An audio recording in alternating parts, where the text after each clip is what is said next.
I'm Professor Dr. Nabeel Amin, and I'm serving as Dean School of Art and Design at Superior University. My PhD is in technical textiles and processing. I have an extensive experience of industry and academia.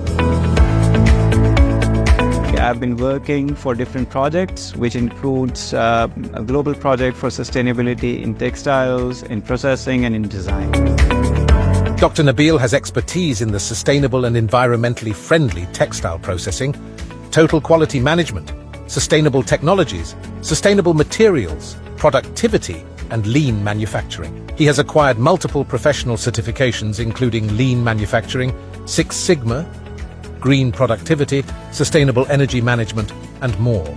At Superior University, we have added on some spin-offs. And one of our spin-offs is Design Studio, which works for the different commercial projects. Dr. Nabeel initiated the Design Studio, which is an impressive spin-off from the School of Art and Design.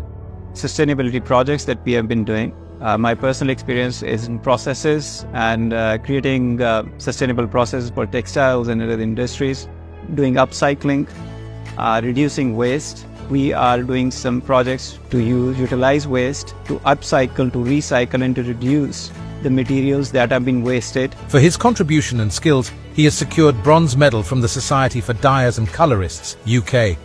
Dr. Nabeel Amin's work has significantly contributed to advancing sustainable practices in the textile industry. His multidisciplinary approach, combining expertise in technical textiles, coloration technology, and sustainable technologies, sets an excellent example for the intersection of sustainability and design.